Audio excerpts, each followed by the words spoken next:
everyone, I have another day of lip swatches for Lip Swatch Week, and today we're going to be talking about Jordana's new Modern Matte Lipstick Collection. This collection has 12 different lipsticks, and they're all supposed to be a very matte formula, and I pulled up their, what they have to say about these lipsticks on here to kind of tell you how I feel after swatching them. So basically they say that they're a combination of high payoff pigment and a comfortable wear. They have an all-day wear without the typical dry lip finish that feathers and cracks. So, in my opinion, I had to put a chapstick underneath almost every single one of these shades. I use the baby lips, and I just use the clear chapstick because it is really moisturizing. I feel like these lipsticks are pretty on the dry side. Now, they are only $2.50 a piece, so they are very, very, very inexpensive if you are looking for a budget-friendly lipstick or something, you know, for those matte lines that are more cost-effective, I guess you would say, because you could get a lot of different colors for a very inexpensive price compared to some other brands like MAC or Lime Crime and so on. So I'm going to kind of tell you guys about each individual lipstick as I'm swatching them. You can kind of see my impression of them, and I like that I can show you me swatching them because you can see kind of the color payoff. And this one is actually one of my favorites. This is the last one, number 12, and it is super red, and it goes on pretty easy. I will say, just to kind of give you fair warning, these are drier than most lipsticks that I've used. They are a very dry matte formula, in my opinion, on my lips. So that is kind of a downside for me. There are probably 2 lipsticks in this line that I just wouldn't recommend whatsoever because of how dry and how much they tug on my lip. But anyways, I will get on and explain to you each of the lipsticks and how I kind of feel about them and the color. Overall, I kind of give them like a 5 out of 10 because they have some really good ones that are nicely pigmented. But the packaging is kind of cheaper.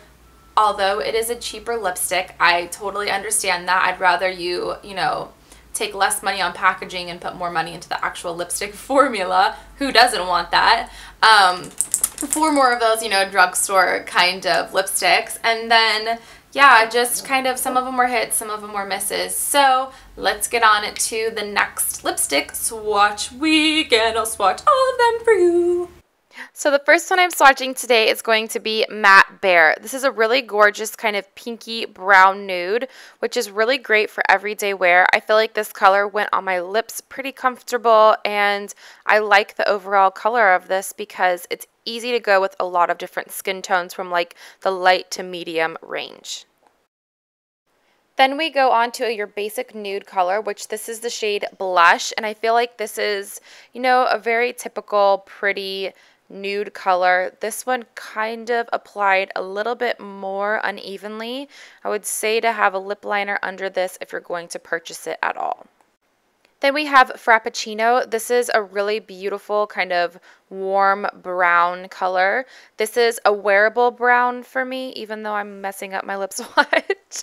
This is a really wearable brown for me. I like this kind of deep tone. It's the perfect 90s trendy lip color, and it's pretty comfortable on the lips.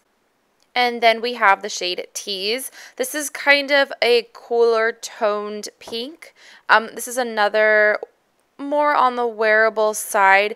It is a little bit patchy on this one. I just feel like any of these ones that kind of get a little bit more to the pastel shade are a tiny bit patchy. Moving on to the next color, this one is Classy. I love, love, love this shade, even though it is gosh darn hard to get on my lips. The color is so pretty. This is kind of like your mauve pink. I definitely would put a lip balm underneath this because, like I just said, it is a little bit dry. So make sure you're wearing something moisturizing underneath your lips. And the next color is called Adorable. This is definitely your bright bubblegum pink. As much as I love bubblegum pink colors, I would not recommend wearing this one because it just gets so patchy and so hard to wear. Even if you put a lip liner under it, it's just not good. So instead of wearing that one, I like this shade much better. This is called Popular. This is a bright pink. It doesn't have that pastel background that settles into all of your fine lines. This is definitely your more wearable, pretty, bright pink shade. I like this one for summertime because I feel like it would be a good color. Then we have It's Girl. This color is like a really gorgeous kind of bright fuchsia shade. I think this like tone is really, really beautiful. But I'm doing the hand shaking because it is super drying on the lips, so I definitely had to put my lip balm underneath it. The next one is Matte Dare. This color is a beautiful, just kind of deeper berry shade. I think this one is so, so pretty. I love it. It is such a pretty color, and I cannot wait to wear this. I think it is beautiful, but I will be putting a lip liner underneath it because it is a darker color. The next shade is called Pretty. This is a really gorgeous kind of warm orangey kind of terracotta shade. Really beautiful for people who have like dark olive skin tones. I'm actually giving this one to my mom because it will look beautiful on her Spanish skin. Moving on to the next one, this is Caliente, and this is kind of your orange red.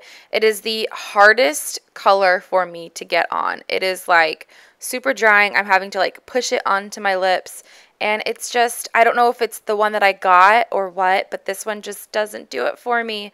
Ugh. So next one is called Style. This is the last one. This is a very kind of bright blue red. It is your typical classic red, and I feel like this color is really, really beautiful. Here I don't have a lip liner on, but I do recommend one. But it is a really gorgeous kind of glossier red color. So my overall opinion is kind of known for each shade now. I feel like some are definitely very, very dry. A few are a little bit patchy, but there are some winners in there. And for just a few dollars, you can find yourself a few really good lipsticks within this collection.